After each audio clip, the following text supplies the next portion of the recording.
Yesterday, I watched a YouTube video titled Six Japanese Habits That Cost Nothing But Change Everything. And while I listened, I found something interesting. Although the habits that they talked about in the video are things that I already do in my life, well, most of them, but we're going to talk about that. I just found them very interesting to hear them explained in this Japanese traditional cultural type of way. So I want to talk about that in today's video, especially from the lens of us as women, career professionals, entrepreneurs, ambitious, driven, capable, responsible women.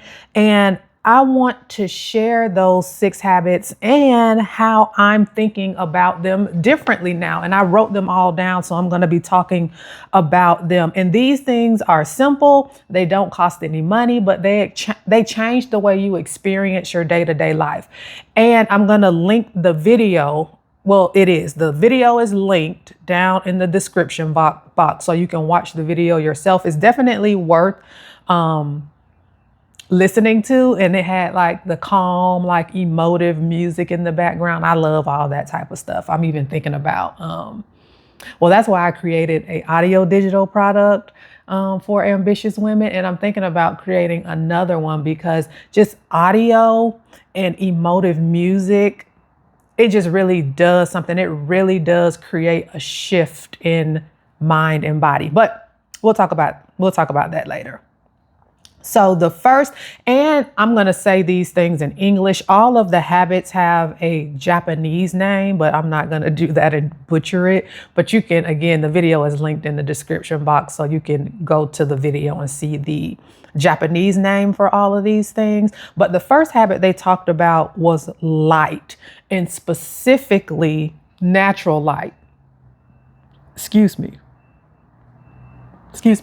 They talked about it in the sense of, we're all, working in these buildings that don't have any natural light, and how natural light, as we all know, influences mood, focus, and well-being.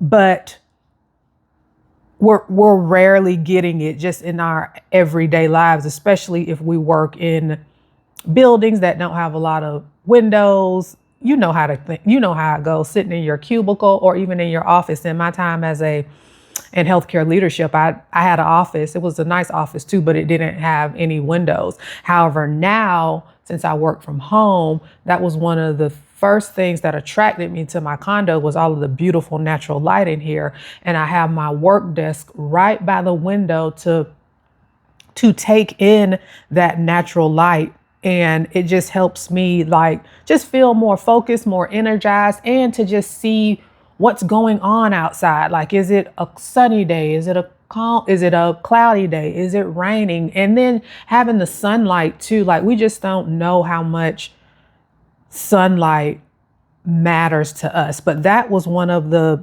Japanese principles. That was principle number one.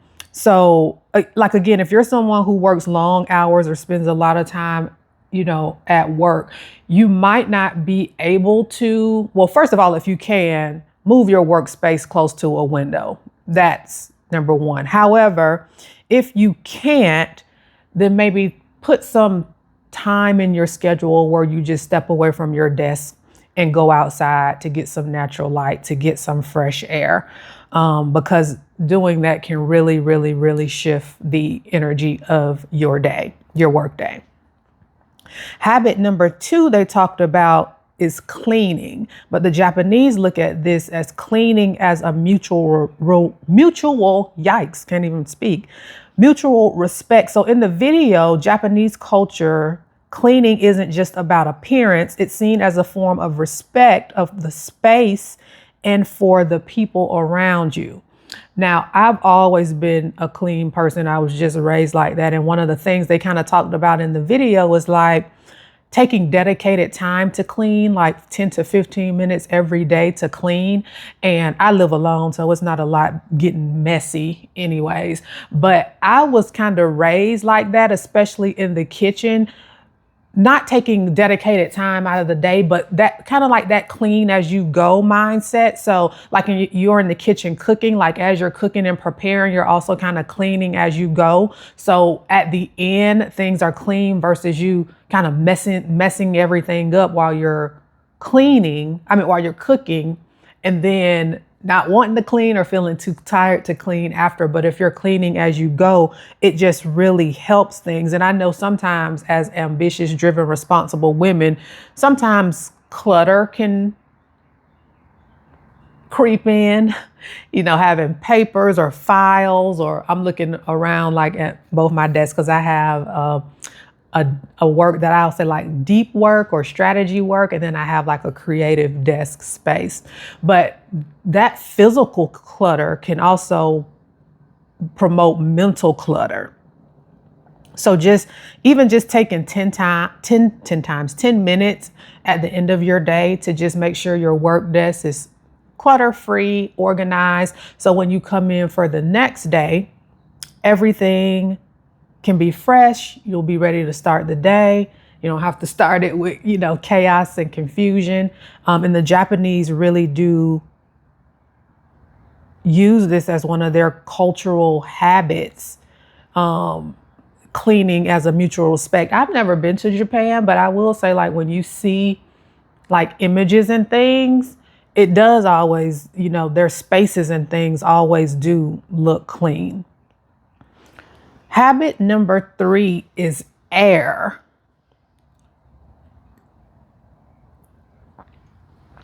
And again, they have a Japanese word for this. And really, the fresh air, what they kind of talked about in the video is like waking up in the morning and opening the window and allowing that fresh air to come in. Instead of what the traditional American might do, pick up their phone and start scrolling or whatever else they do. But letting that be like a moment of waking up, going to your window, opening the window, letting that fresh air in as a means of like a reset and allowing the overnight air, stuffiness, whatever it may be, to wash out. And I thought that was very fascinating because while I don't wake up and open my windows in the morning, I live in Florida. We do that. We might have a heat stroke. But it did make me think about that differently. And what I might start to do is like, I have my work desk like right by my window. Maybe just go outside on the patio or the balcony first thing in the morning and just take a deep breath of fresh air. I think that would be very satisfying and nourishing. So that really made me think about that differently, and again, instead of you maybe waking up first thing in the morning to check your emails or rushing to get ready, maybe allow one of those things to do first. If you can open a window, let some fresh air in, or like I plan to start doing is maybe just like step out on the balcony, step out on the patio, just take a few moments to take in some fresh morning air. I don't know. I think that would be very like nourishing, like a mini form of a morning reset. Yeah. Because even stepping outside for 5 minutes, I feel like, and taking in that fresh air can be a tremendous start to the day. And again, that's free. You don't have to pay for anything. You don't have to do anything. Just open that window and step outside and inhale some of that fresh air first thing in the morning. So habit number 4 they talked about was order. And mainly, this is another thing too, that when I see like Japanese images of their homes and stuff, like everything has its place. And that's what they shared in the video about maintaining order in your space. The idea that your environment reflects your mental state. And I know that is true. I have a very clean, like clean, not like dirt clean, but clean as in clean lines, not too many things around, like everything has its space. Because if you're already a corporate leader, a corporate professional, an entrepreneur, or someone who is ambitious, driven, responsible, you probably are carrying a lot mentally, not only just physically, but mentally. So if you're already that type of person in your home, your office, your workspace isn't in order, that's only adding to the heaviness that you already have to carry.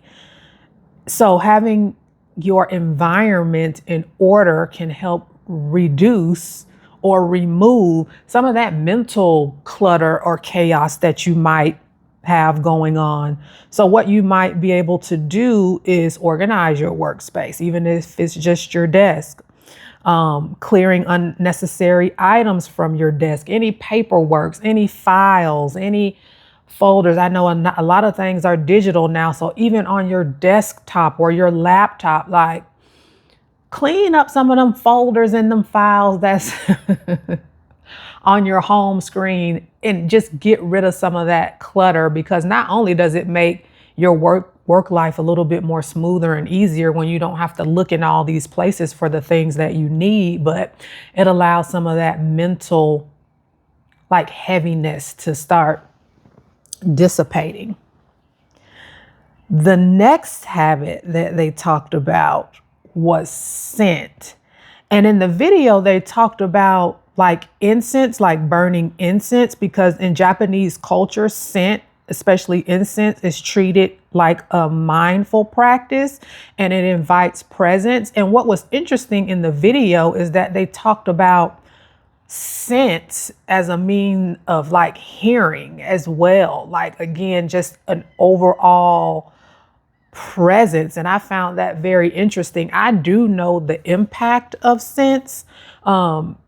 During my career burnout and just trying to try everything, thinking that I could manage the burnout, when that was the wrong thing to be doing. Like when you have chronic stress, I'm not trying to get on a tangent, but when you have chronic stress in your life, in your work, wherever you may be,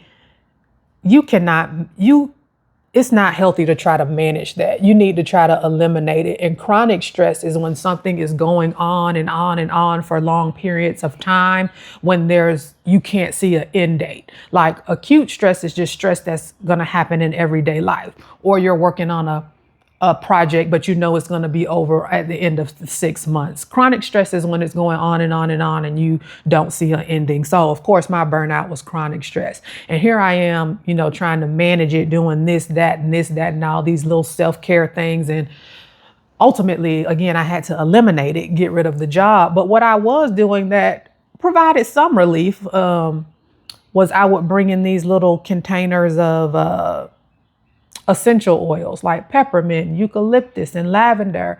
And I even bought some custom blends that you could like roll on your pressure points, your palms, behind your ears. And it did provide some relief, because those aromas, again, there's research out there you can look, do promote certain things like calm, ease, peace. And I think, regulating your nervous system. And again, it did help. But for my situation, it didn't fix it, because I needed to get away. But practicing these things in your everyday life are important. And I know a lot of us women love our candles. That's another thing, like having candles that promote scents like lemon, or I would just say citrus in general, often have those properties that promote like energy and happiness. And the way that the Japanese looks at it, they put these types of practices or habits into their daily lives to promote these things. So again, some things that you might want to try would be essential oils, like candle, or calming scent, or any type of calming scent to help your body, settle, or promote a mood that you might be trying to call in. So I thought the habit of scent, especially as a daily practice. I found that to be very, very interesting. And last but not least, again, I was not expecting this one, but the habit was water, and specifically water as purification. So in the video, they talked about Japanese people maybe going into like a cold river or standing under a cold waterfall as a symbolism of purification. Excuse me. In the video, they talked about like getting into a cold river or a cold waterfall is like something hard because it's very cold. So it's like physically hard to do, but at the same time, it's very nourishing for the body. And they also talked about like daily practices that we interact with water, like washing our hands and taking a shower. And we're doing it almost like in an autopilot mode.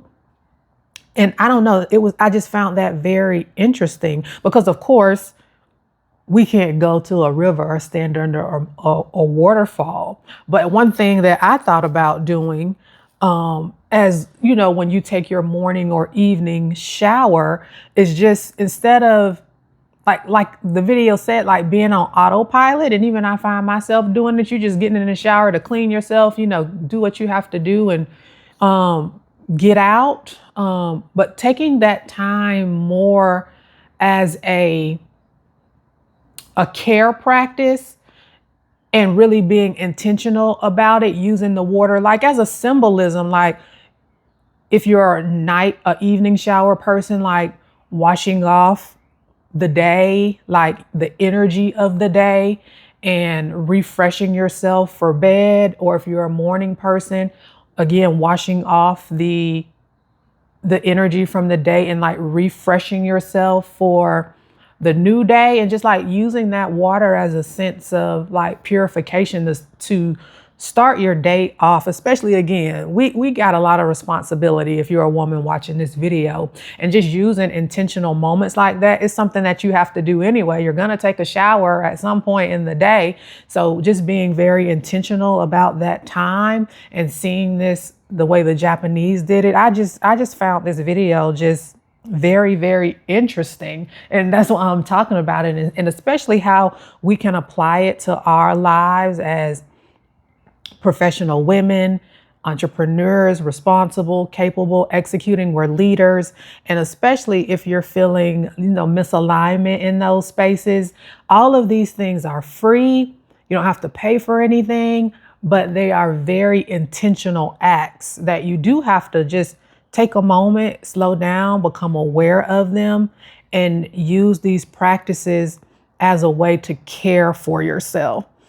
So I just love all of these things in the way that I'm already doing many of them, and the ones that I weren't doing, like the morning air one, like thinking of ways that I can easily incorporate that into my day and how I can use my shower as a true like time for intentionality to set myself up energetically for a new day.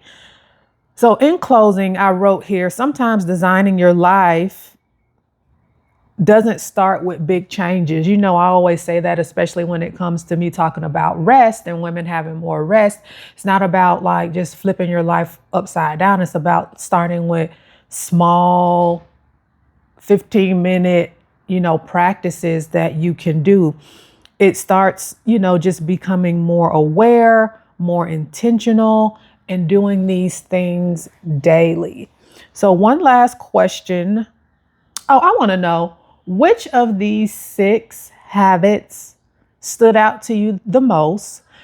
Which ones are you doing? Which ones are you maybe going to try? Maybe pick one. Pick one that you want to try. And again, I listed the full the link to the full video down in the description box. And I just wanted to share this because it really made an impact on me. And I just wanted to share how I was thinking about it in my life, especially for women watching my videos. I'm Erica Prevail, and I share daily conversation, helping driven, purpose-led women rework their relationship with ambition, capacity, rest, and creativity. I'll talk to you tomorrow. Bye.